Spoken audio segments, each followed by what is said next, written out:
diríamos así, la religión tenía gran preponderancia y había una influencia en el campo de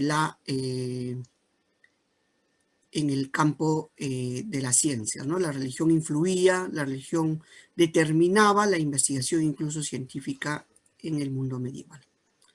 Muy bien, en el proceso de descomposición del mundo medieval, o podríamos decir, de las estructuras económicas feudales, en su proceso de descomposición va a aparecer una nueva etapa, ¿no? Nuevas condiciones económicas que va a permitir, por decirlo de otra manera, va a permitir el desarrollo mismo de la sociedad, va a permitir el desarrollo de la cultura, de la ciencia, de la investigación, va a determinar también el proceso mismo de investigación, ¿no? Entonces, esto es lo que se conoce como el mundo de la Edad Moderna, ¿no? La Edad Moderna nace del declive del feudalismo y del proceso de desarrollo del capitalismo.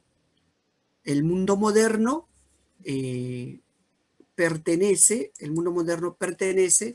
al mundo moderno pertenece el desarrollo del capitalismo en sus orígenes, ¿no?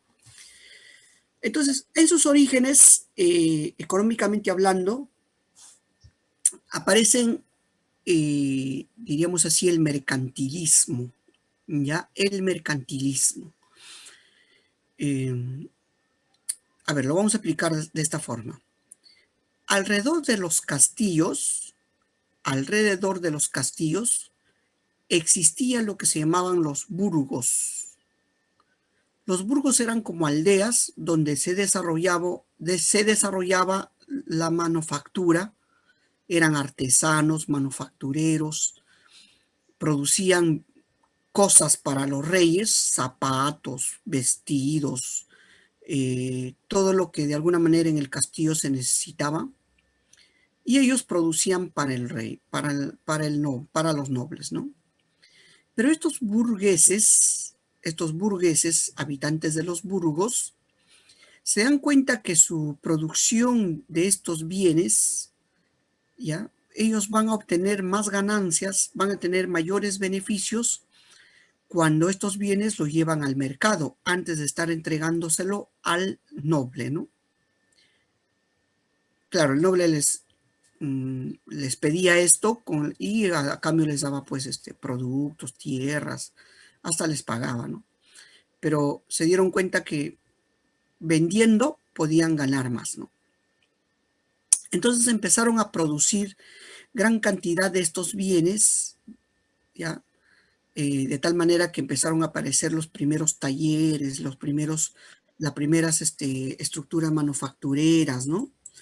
Y estos bienes van a ser dirigidos al mercado, ¿ya? Al mercado, ¿no?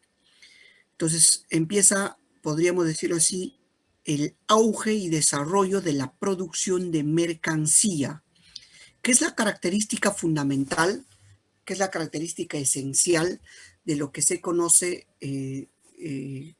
al capitalismo. El capitalismo se caracteriza por producir mercancías en gran cantidad, ¿no? Entonces se produce los bienes para venderlo en el mercado.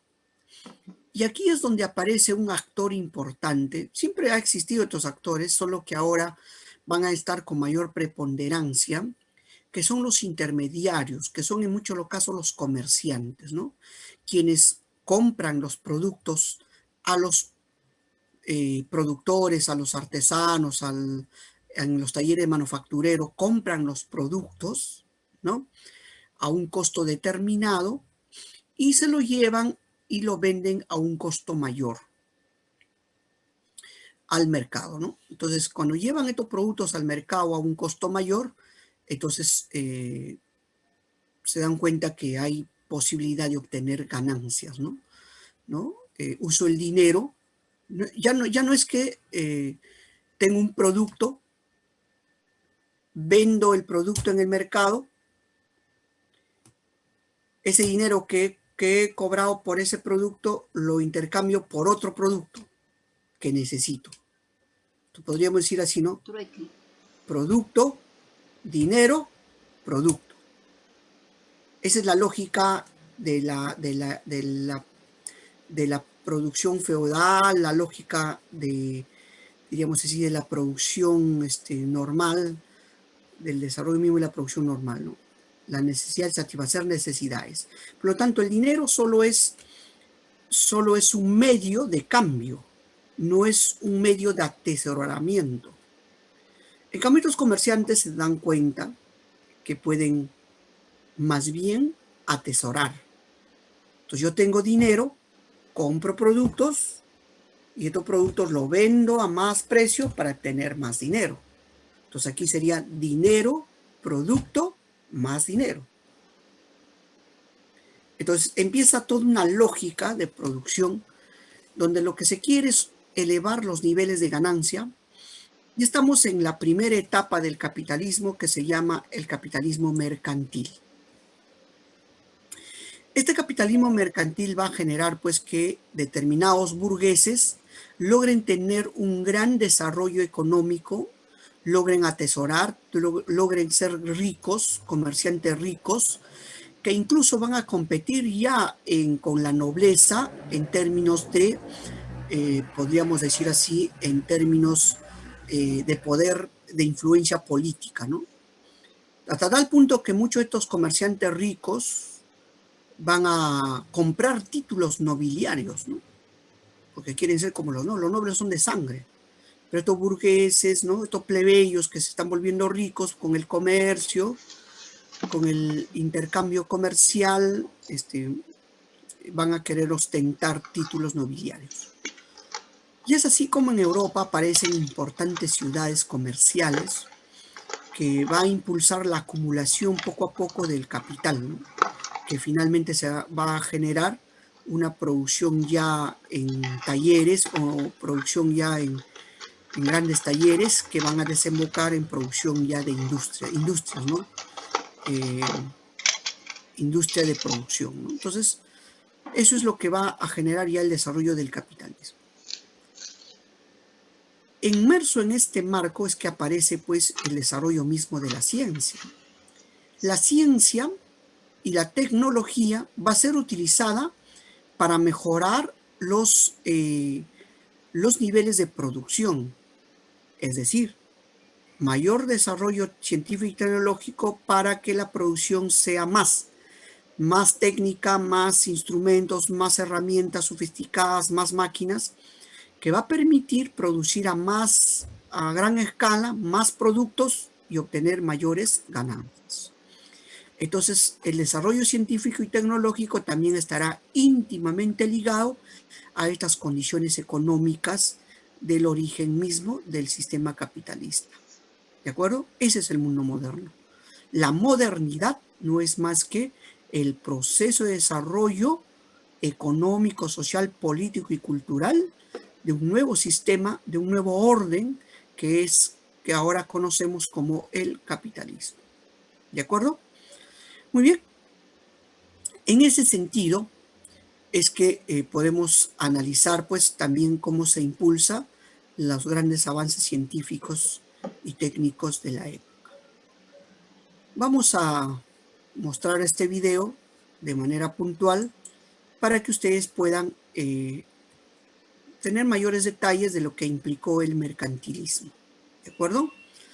Si no se escucha, me avisan por favor. Ya, yo voy a, vamos a iniciar.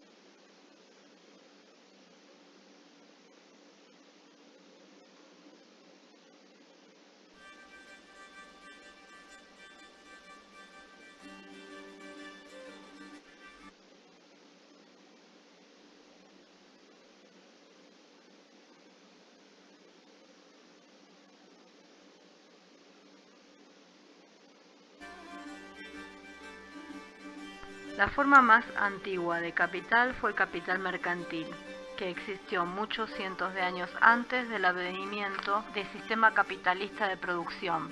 Las principales características de la política mercantilista se pueden resumir en Sobreestimación de la plata y del oro al considerarlos como la más preciada de todas las riquezas. Un país era más o menos rico según la cantidad de metales preciosos de que pudiera disponer. Necesidad de tener siempre una balanza comercial favorable, de suerte que las exportaciones excedieran en valor invariablemente a las importaciones. El Estado interviene en la economía como medio para ayudar al desarrollo mercantil. Fortalecimiento de la navegación y el comercio con la finalidad precisamente de mantener una balanza favorable. Fomento al poblacionismo. Así aumentaban los brazos disponibles para el trabajo y la nación se enriquecía. Tender al pleno empleo de la mano de obra. Todo el mundo debía trabajar. Desaliento a las importaciones y promoción de las exportaciones. La aduana cumple un rol fundamental. Subestimación de la agricultura por la creencia de que no favorecía el superávit de la balanza comercial. El capital mercantil comenzó a aparecer por primera vez en la historia cuando se desarrolló en escala sustancial el comercio entre territorios distantes.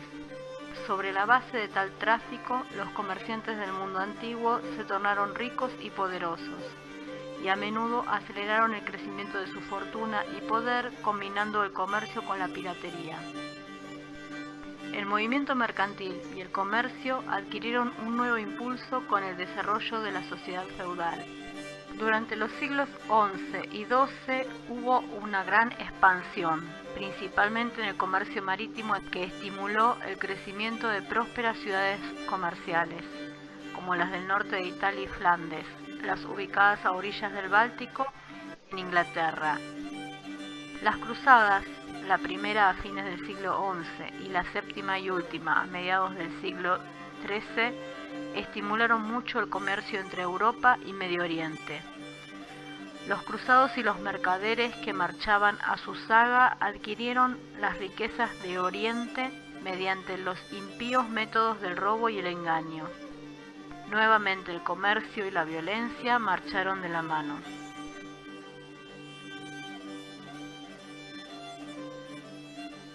Abiertas las vías comerciales con Oriente, la demanda de artículos suntuarios con los cuales traficaban los mercaderes creció a ritmo acelerado en las cortes y castillos feudales.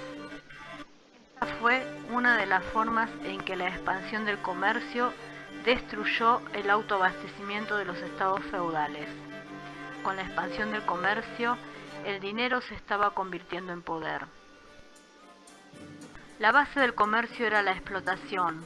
Lo que se comerciaba era básicamente el producto excedente, el fruto de la explotación. Por lo tanto, una consecuencia frecuente de la expansión del movimiento mercantil y del comercio fue que el trabajo de los siervos se explotara más cruelmente aún, a fin de que, partiendo del mayor excedente así apropiado, se pudiera vender más productos que devengaran un ingreso mayor en dinero. En los siglos XV y XVI, el descubrimiento de América y la apertura de la vía marítima hacia la India confirieron un ímpetu adicional al desarrollo del comercio, acompañado una vez más de la piratería y el pillaje. Su expansión y penetración cada vez mayores dentro de la sociedad feudal originaron cambios llamados a producir consecuencias de vasto alcance.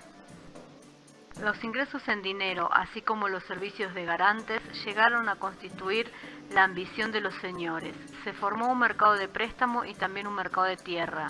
Los capitalistas mercantiles se convirtieron en un nuevo poder.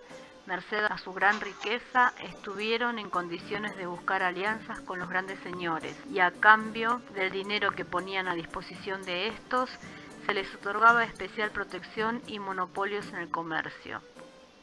La llamada acumulación primitiva es tan solo el proceso histórico que divorcia al productor de los medios de producción. El recuerdo de esta cruzada de expropiación ha quedado inscripto en los anales de la historia con trazos indelebles de sangre y fuego. En la historia de la acumulación primitiva, todas las revoluciones son trascendentales, en el sentido de que sirven como punto de apoyo de la naciente clase capitalista. Pero por sobre todo, aquellos momentos en que grandes masas de gentes se ven arrancadas repentinamente y a viva fuerza de sus medios de subsistencia y arrojadas al mercado del trabajo como proletariados libres y sin ataduras. El despojo de las propiedades de la Iglesia, la enajenación fraudulenta de los dominios del Estado, el latrocinio de las tierras comunes, la usurpación de las posesiones feudales y del clan y su transformación en la propiedad privada moderna en circunstancias de desenfrenado terrorismo fueron simplemente otros tantos métodos idílicos de acumulación primitiva. Con ellos se abrió paso a la agricultura capitalista, se incorporó la tierra como parte integrante del capital y se creó con destino a las industrias de las ciudades del suministro necesario de un proletariado libre y proscripto. El desarrollo del comercio y del capital mercantil hace surgir por doquier la tendencia hacia la producción de valores de cambio. Aumenta su volumen, lo multiplica y lo monopoliza, y torna el dinero en dinero universal. Por lo tanto, el comercio tuvo en todas partes una influencia más o menos disolvente sobre las organizaciones productivas anteriores. En el mundo antiguo, el efecto del comercio y el desarrollo del capital mercantil conducen a la economía esclavista. Sin embargo, en el mundo moderno da como resultado el modo capitalista de producción. El descubrimiento del oro y la plata de América en exterminio y esclavitud y entierro en las minas de la población aborigen, el comienzo de la conquista y el saqueo de Indias orientales, la conversión de África en un coto para la caza comercial de los hombres de piel negra, señalaron la rosada aurora de la era de la producción capitalista.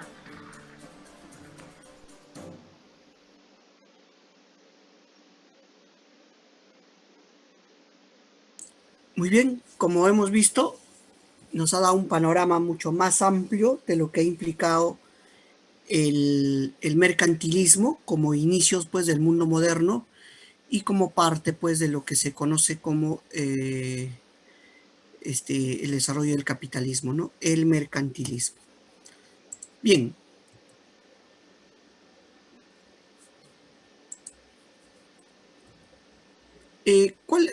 Principales aportes y representantes de la ciencia moderna. Cuando hablamos nosotros de la ciencia moderna, inmerso en este sistema, el nacimiento del capitalismo, inmerso en este mercantilismo, entonces que se da a finales de la Edad Media, se dieron pues entonces importantes transformaciones ideológicas y culturales, ¿no? Esas transformaciones ideológicas y culturales son, por ejemplo, el humanismo, el renacimiento y la reforma religiosa. Vamos a detallar ya más adelante qué es el humanismo y el renacimiento, que es la base de la cultura del mundo moderno. La Edad Moderna es considerada como la etapa donde surge la ciencia moderna, porque predomina las ciencias naturales, el empirismo, el racionalismo y la inducción, la modernidad. Es decir, las ciencias tal como nosotros ahora la conocemos, las ciencias tal como nosotros ahora la entendemos, nació en el mundo moderno. En el mundo medieval, la ciencia se confluía, se juntaba con religión, con misticismo, etc., ¿no? En el mundo antiguo, la ciencia era filosofía, ¿no? Pero la ciencia particular, la ciencia con un objeto de estudio determinado, la ciencia tal como la conocemos ahora se llama ciencia moderna porque nació en la Edad Moderna, desde sus orígenes. Y va a estar íntimamente vinculado al desarrollo de producción del sistema capitalista. El capitalismo busca producir a gran escala con menos costo pero mayores ganancias. Eso solo se puede hacer a través de desarrollo técnico, tecnológico, pero para que haya desarrollo tecnológico tiene que haber desarrollo científico. Por lo tanto, la burguesía apostaron por el desarrollo científico y tecnológico con la finalidad de elevar y maximizar sus niveles de producción y ganancias. Hay un gran desarrollo de las ciencias naturales, la física, la astronomía, la geografía, la matemática, entre la que encontramos la geometría analítica, ¿no? Con Descartes. Aquí encontramos importantes pensadores en el mundo moderno como científicos como Nicolás Copérnico, Galileo, Tycho Brahe, Johannes Kepler, Descartes, Newton y otros pensadores más. Lo primero que tenemos que analizar del desarrollo de la ciencia moderna es el surgimiento del humanismo. El humanismo es un movimiento ideológico que surge pues en el siglo XIV en Europa y que se caracteriza por el antropocentrismo, es decir, que el hombre es el centro de toda reflexión, de todo análisis, se revalora al individuo y a la razón. El humanismo se enfrenta a lo que se llama el teocentrismo. Cuestionó el teocentrismo, la ideología de la escolástica, los dogmas religiosos y la fe. En el mundo medieval, la forma de entender el mundo era en base a una visión teocéntrica, es decir, que Dios era el centro. Entonces, cualquier investigación o reflexión que se pueda hacer en el mundo medieval era la relación de Dios con la naturaleza, la relación de Dios con el mundo, la relación de Dios con el hombre, la relación de Dios con la política. Es decir, todo giraba alrededor de Dios. Dios era el centro. En cambio, cuando nace el humanismo, se pone en tela de juicio el teocentrismo, se pone en tela de juicio los dogmas escolásticos, los dogmas religiosos, establecidos por la Iglesia Católica, se pone en tela de juicio el fe y los dogmas y se apuesta por la razón, se apuesta por el conocimiento de la naturaleza, se apuesta por poner en el centro al hombre. Ya no es Dios el centro y la comprensión de lo demás alrededor de él, sino ahora es el hombre el centro. Es la relación del hombre con la naturaleza, es la relación del hombre con la sociedad, es la relación del hombre con el cosmos, es la relación del hombre con Dios. Entonces ahora el hombre se convierte en el centro de la reflexión. Los principales representantes del humanismo fueron Petrarca, Giovanni Boccaccio, Erasmo de Rotterdam, Tomás Moro y entre otros pensadores, ¿no? Por ejemplo, podemos nosotros hacer referencia a Erasmo de Rotterdam en una dura crítica al clero, a los dogmas de la iglesia, a la corrupción de la iglesia. En su famoso libro El elogio a la locura, sostiene pues que la locura, o sea, si me van a decir loco por seguir a Jesucristo y su ejemplo en su vida práctica, entonces soy loco, diría Erasmo de Rotterdam, ¿no? Entonces, el cristianismo no es opulencia, el cristianismo no es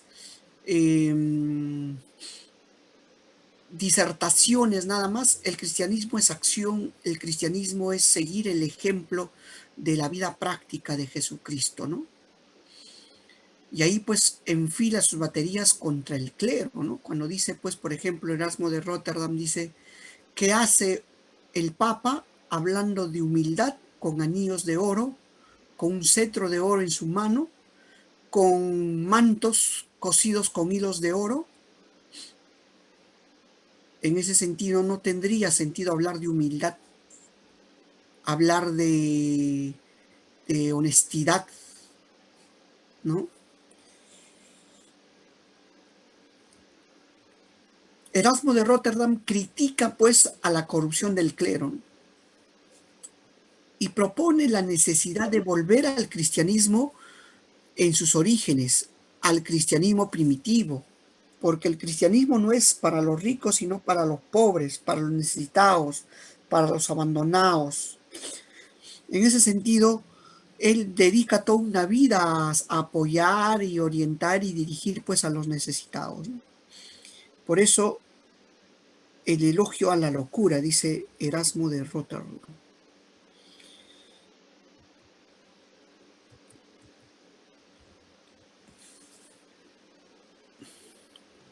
El otro campo que tenemos que analizar y comprender del mundo moderno es el Renacimiento.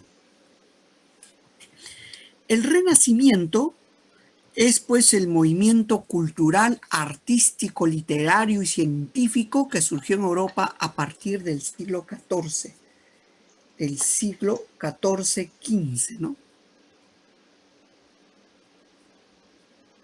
Este proceso está vinculado a una revaloración de la cultura clásica. Se caracteriza por un retorno al estudio de la cultura grecolatina y su revaloración. Es un renacer de las culturas clásicas. Y bueno, de alguna manera las obras de los clásicos griegos habían sido guardadas pues en Bizancio, en Oriente, porque muchas bibliotecas de Occidente, como la de Roma o como la de Alejandría, fueron quemados pues por los mismos cristianos, ¿no? En ese sentido se logra recuperar las obras desde Oriente, y como ya la imprenta también se había desarrollado, entonces empiezan a difundir estas obras de los clásicos y llega a Occidente, llega a Europa. Y es en Europa donde estos clásicos van a ser revalorados. Ya no queremos saber lo que dice Tomás de Aquino de Aristóteles, sino queremos saber lo que Aristóteles mismo dice. Entonces se empieza un estudio profundo, se empieza a difundir las ideas pues de estos pensadores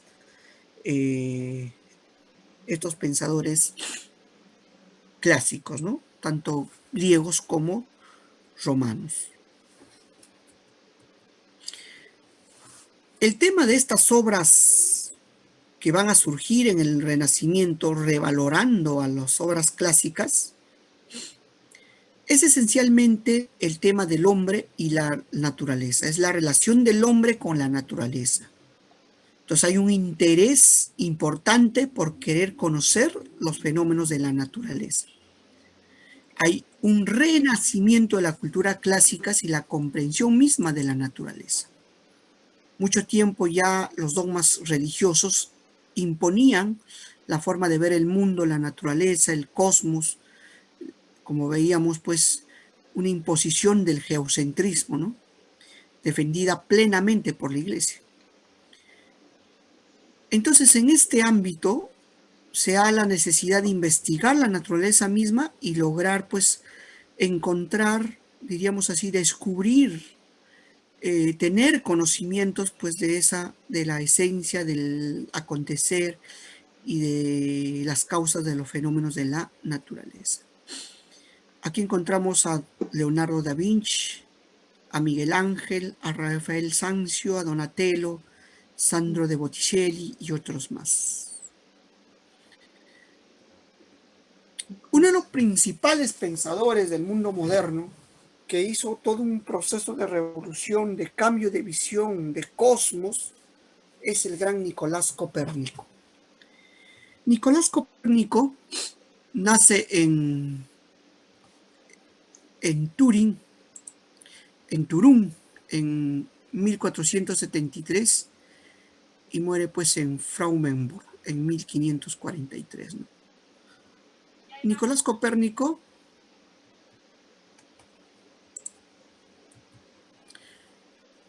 es un astrónomo, teólogo, jurista y médico polaco, ¿ya? Y él funda de alguna manera, se enfrenta a la teoría geocéntrica del universo y cambia la visión del universo, ¿no? Y plantea la teoría heliocéntrica del universo. Da un giro, a eso se le llama una revolución copernicana, ¿no? Da un giro al cambio que plantea Copérnico y cambia la forma de ver el universo, el mundo, las cosas, ¿no? Veamos este video para que de alguna manera nos pueda explicar mejor esto de la visión que va a tener Copérnico con respecto al universo.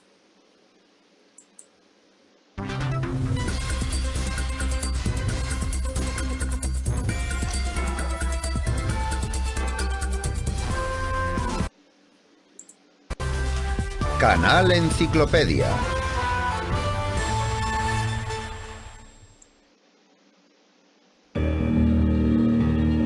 Detuvo el sol y movió la tierra. Esas palabras están grabadas en un monumento dedicado al gran astrónomo que demostró que la Tierra no era el centro del universo, sino un planeta que giraba alrededor del Sol. El sistema heliocéntrico de Nicolás Copérnico fue uno de los más grandes descubrimientos de la humanidad.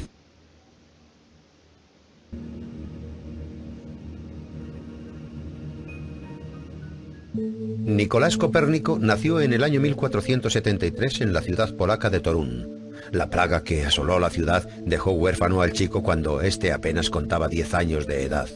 Su tío, el obispo Łukasz Wachenrode, se ocupó del niño. A pesar de ser una persona autoritaria y pesimista, quería a su sobrino, incluso lo mimaba. Gracias a su tío, Nicolás recibió una buena educación. Estudió en la Universidad de Cracovia y posteriormente se trasladó a Italia para estudiar Derecho Canónico. Copérnico pasó 10 años en Italia en pleno Renacimiento. Destacó en pintura, matemáticas, astronomía, filosofía, en todo salvo en Derecho Canónico, que no le atraía en absoluto. Año tras año, posponía la vuelta a casa.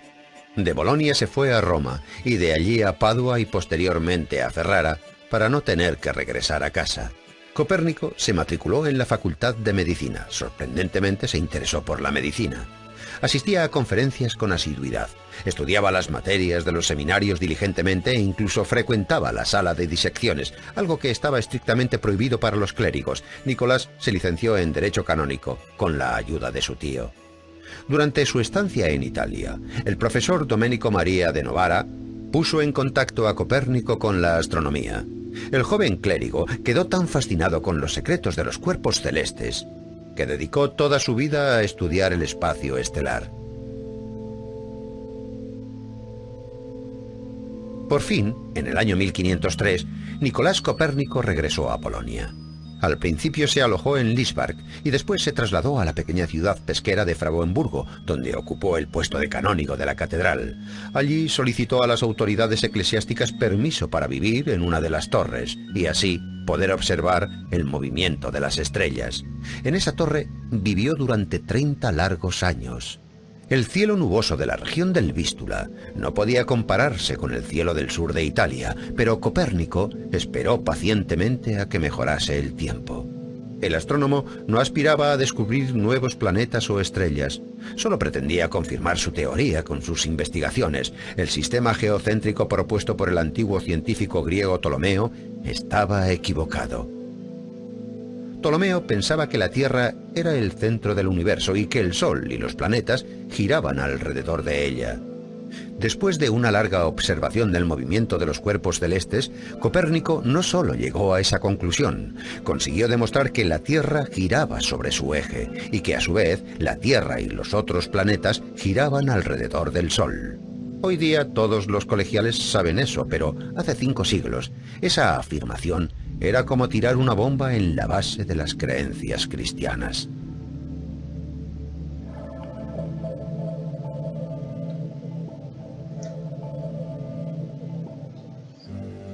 En el año 1516, Copérnico plasmó su doctrina en un manuscrito que tituló Pequeño Comentario. Sorprendentemente, esta vez la Iglesia Católica, que siempre había castigado sin piedad a los herejes, cometió un error inexcusable. A Bruno le había costado la vida, a Galileo el honor, pero Copérnico ni siquiera fue amenazado. Aunque la teoría del sistema heliocéntrico excluía a la Tierra del centro del universo y la relegaba a la misma posición que los otros planetas, la Inquisición tardó 80 años en prohibir la obra de Copérnico cuando la gran herejía ya se había propagado por todo el mundo. Entretanto, el gran astrónomo prosiguió sus investigaciones y realizó cálculos matemáticos para demostrar su teoría. En el año 1516, Copérnico fue nombrado gobernador de los distritos de Allenstein y Melsack. Corrían tiempos difíciles y tuvo que enfrentarse a la guerra. Copérnico demostró sus dotes militares, demostrando ser un extraordinario estratega defendiendo el castillo de Allenstein durante la contienda entre prusianos y polacos. El científico eremita se las arregló para organizar la defensa de la pequeña ciudad de tal forma que las tropas enemigas, considerablemente más numerosas, se vieron obligadas a retroceder. En el año 1933, cuando ya tenía 60 años, Copérnico dio una serie de conferencias en Roma en las que explicó a los estudiantes las bases de su teoría. Por aquella época ya había acabado sus cálculos e incluso había escrito un libro sobre el movimiento de los cuerpos celestes. Sin embargo, no se apresuró a publicarlo, temiendo la reacción desfavorable de los científicos y la persecución de la Iglesia. El científico no se atrevió a publicar su obra hasta 10 años después. La obra de Nicolás Copérnico se publicó el 21 de mayo del año 1543, 3 días antes del fallecimiento del gran astrónomo.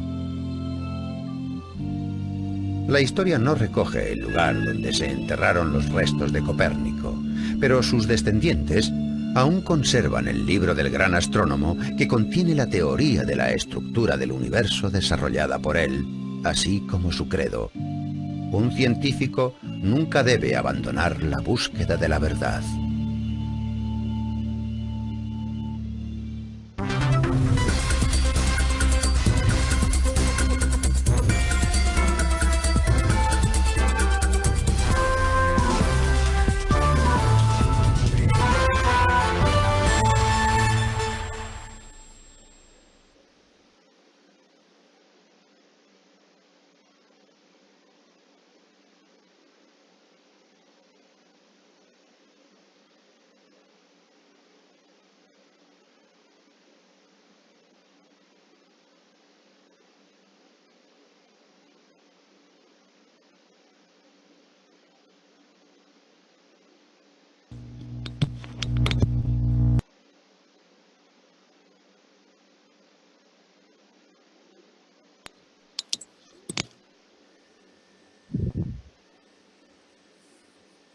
¿Me escuchan? Sí, profesor. Estaba hablando con el micro apagado. Ya. Entonces, como ven, Copérnico es uno de los principales impulsores de la ciencia moderna por su visión astronómica y el cambio de cosmología que va a impulsar, ¿no? Él formuló la teoría heliocéntrica coherente. El Sol es el centro del universo y los planetas giran alrededor del Sol, ¿no? Fue el iniciador, pues, de lo que se conoce como la revolución científica que acompañó todo el Renacimiento y que sentó, pues, las bases de la ciencia moderna. Se llamó revolución copernicana a esta ruptura, pues, con la teología medieval que defendía el geocentrismo, ¿no? La teoría que sostenía que el centro del universo era la Tierra, ¿no? Que el centro del universo era la Tierra, ¿no? Entonces, en ese sentido, podemos analizar la teoría de Copérnico en esta lámina vinculado a la teoría heliocéntrica. ¿Qué nos dice la teoría heliocéntrica? La teoría heliocéntrica nos dice que el centro del universo está inmóvil y es el Sol. El centro del universo es el Sol y el Sol está inmóvil.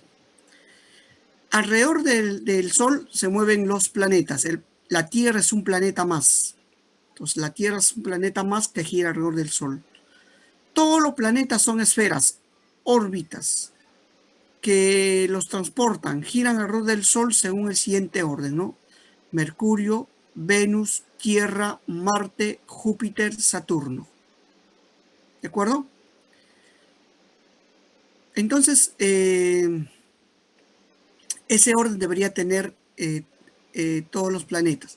La Luna no gira alrededor del Sol, sino alrededor de la Tierra. La Tierra está afectada por 3 movimientos: rotación, traslación y un tercer movimiento anual del eje de rotación terrestre con objeto de mantenerlo paralelo a sí mismo, ¿no? Entonces, estas ideas que ahora lo aceptamos, movimiento de la Tierra, etcétera, y que la Tierra gira alrededor del Sol, etcétera, es la teoría heliocéntrica. Como ven, es un cambio de paradigma, es una forma de enfocar el tema ya desde otra perspectiva. 14 siglos, le había dicho, se había afirmado de que el centro del universo era la Tierra. 14 siglos habían creído, los hombres de aquella época, habíamos creído que el centro del universo era la Tierra, porque era el centro de la creación. La Iglesia lo defendía a capa y espada. Sin embargo, Copérnico cambia esto y sostiene pues que la Tierra no es el centro de la creación, que la Tierra simplemente es un planeta más que gira alrededor del Sol, que es el centro del universo. Y Copérnico afirma que el movimiento de los planetas son circulares, círculos perfectos. Entonces aquí también Copérnico no abandona su visión todavía de la idea de un universo perfecto, ¿no? Porque asume entonces que el movimiento de los planetas, de los átomos, de los cuerpos celestes son círculos perfectos, porque así Dios lo ha ordenado perfectamente. E incluso la estrella inmóviles, la esfera de las estrellas fijas, sigue manteniendo dentro del sistema heliocéntrico de Copérnico. Muy bien.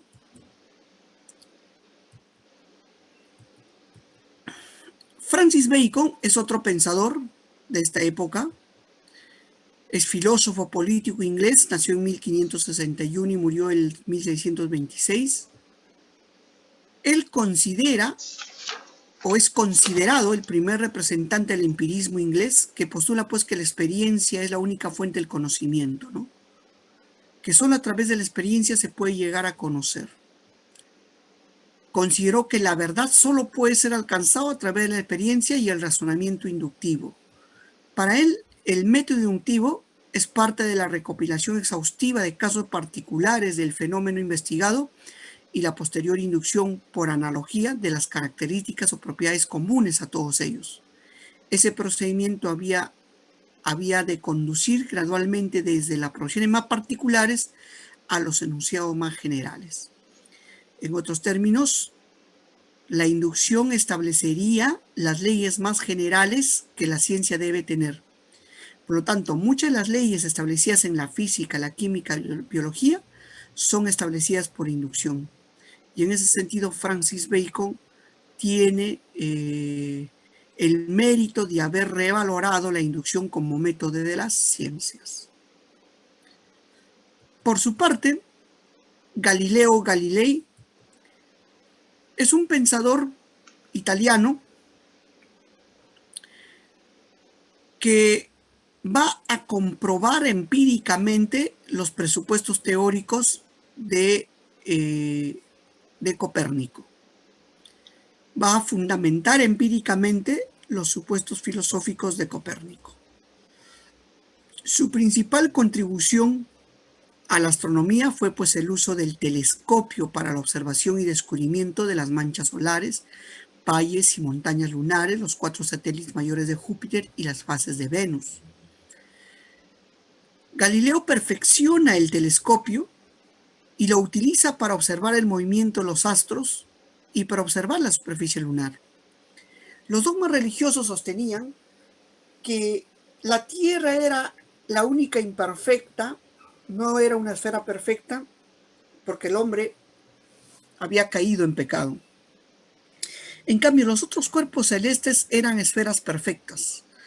Eran esferas perfectas y por lo que Dios los había hecho perfectos.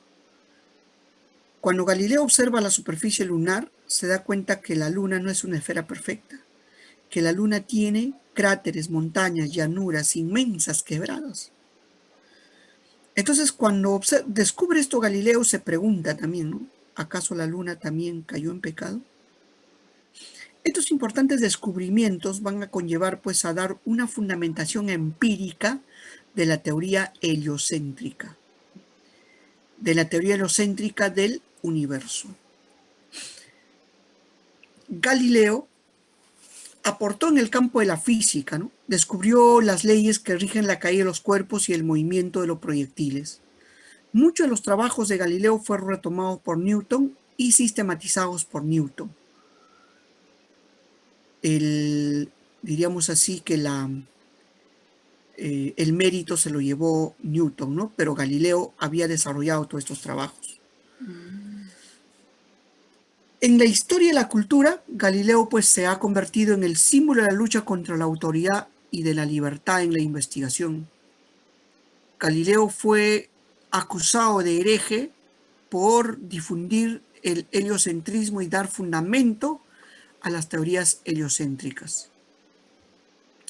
Galileo fue perseguido, sometido a juicio, humillado, obligado a retractarse para no quemarlo vivo. Y cuenta la historia que Galileo, cuando le decían, pero la Tierra no se mueve, es el Sol que se está moviendo, y él decía, sí, tienen razón, efectivamente nosotros vemos que el Sol se mueve. Y bueno, le dijeron, ya en todo caso te has retratado, ahora vete. Y en el proceso de que está saliendo de sí, terminó diciendo, sin embargo, a pesar de que nosotros vemos que se mueve, en realidad no se mueve. Así fue condenado Galileo a un arresto domiciliario de por vida, ¿no? Johannes Kepler profundiza sus investigaciones de astronomía y llega pues a conclusiones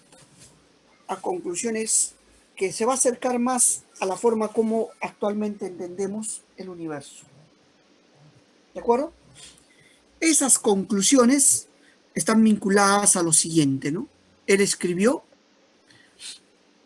La nueva astronomía, la armonía de los mundos, usando datos de Tycho Brahe, de todo lo que se había desarrollado hasta sus tiempos.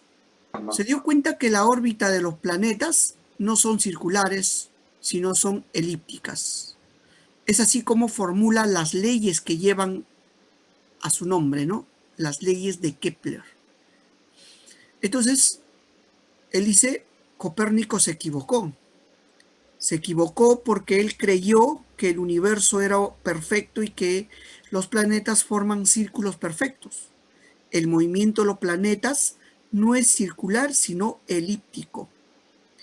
Esto ya era demasiado para la Iglesia, obviamente, porque más allá de que el Sol esté en el centro, ahora resulta que el universo no es tan perfecto.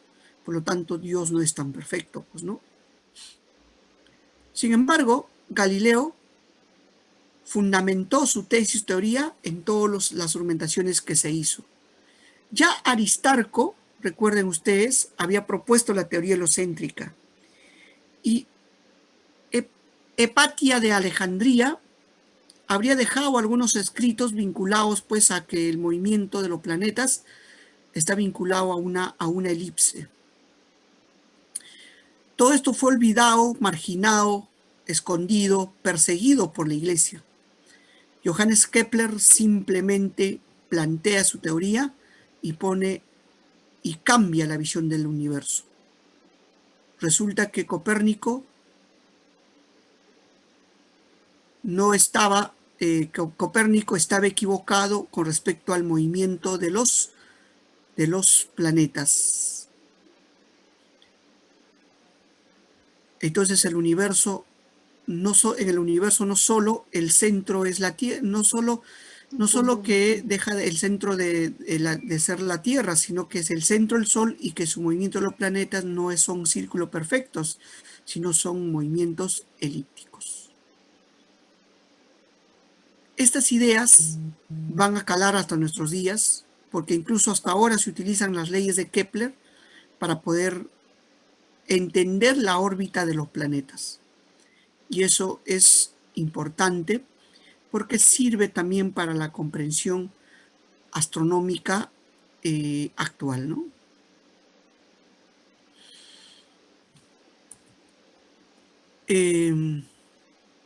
Sin embargo, también Johannes Kepler sigue afirmando que el centro del universo es el Sol. A las investigaciones del siglo XX del siglo XXI hemos descubierto o entendemos que el centro del universo no es el Sol, que el Sol es el centro del sistema solar y que el sistema solar está ubicado en un brazo en el extremo de la Vía Láctea, y que la Vía Láctea es una de las galaxias que existe, de las infinitas galaxias que existen en el universo, y que por lo tanto el universo, en tanto es infinito, no conocemos que pueda tener un centro. Muy bien. Entonces ya son ideas más contemporáneas, pero que ya supera pues los presupuestos también de Johannes Kepler.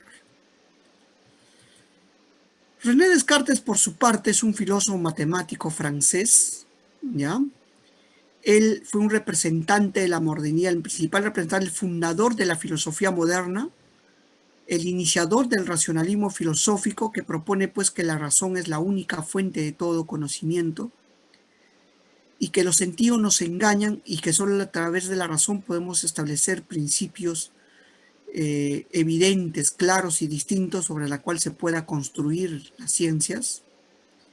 Propuso hacer tabula rasa de la tradición y construir un nuevo edificio sobre la base de la razón y con la eficacia de las metodologías de las matemáticas, ¿no?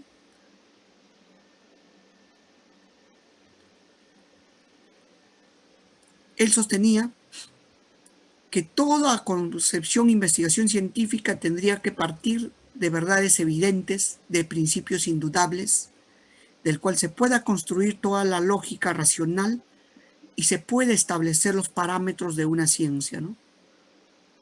Y por eso es importante establecer la duda metódica, decía, ¿no?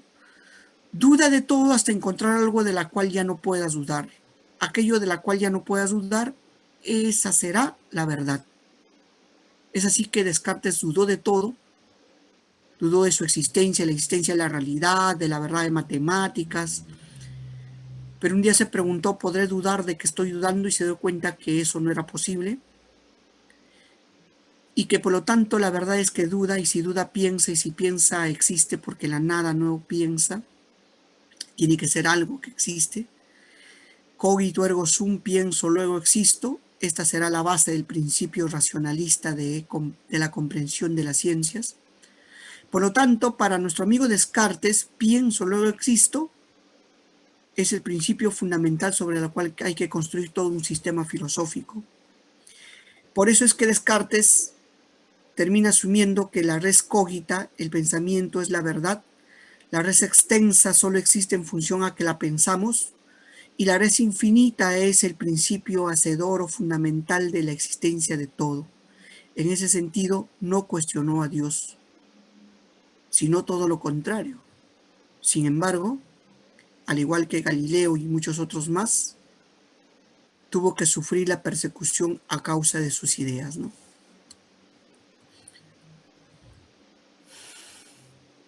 Y este último pensador es ya la síntesis, ¿no? Isaac Newton ya es la síntesis de toda la ciencia moderna. Sistematizó las ideas de Galileo, de Copérnico, de Kepler, etc. Es un matemático, astrónomo, físico británico. La revolución científica iniciada por Copérnico fue continuada por Galileo en el siglo XVII y por Kepler también, pero tuvo su máxima culminación y desarrollo en la obra de Newton, ¿no? Newton buscó sintetizar. En ese sentido, Newton, al sintetizar toda la ciencia moderna en la física, en la astronomía, en la química, etc., logra establecer, ¿ya?, al dar aportes en el campo de la matemática, la astronomía y la óptica, logra establecer un sistema, un paradigma, la física clásica de Newton. Esa física clásica que va a sentar las bases de la comprensión de los fenómenos y las leyes de la naturaleza, va a tener vigencia hasta el principios del siglo XX. La física clásica va a ser asumida como verdad evidente para fundamentar cualquier investigación en el campo de la naturaleza, en el campo de la astronomía, en el campo de los seres vivos, en cualquier campo de la realidad, ¿no? Nuestro amigo Newton estableció las principales leyes de esta física clásica, como son las leyes de la dinámica, ley de la inercia, la proporcionalidad de la fuerza y la aceleración y el principio de acción y reacción, y dedujo de ellas la ley más importante que explica el movimiento de los planetas, los astros, la caída de los cuerpos, que explica la naturaleza, la realidad en su integridad, que es la ley de la gravitación universal. Todos los cuerpos se atraen directamente proporcional a su masa e inversamente proporcional al cuadrado de la distancia que los separa.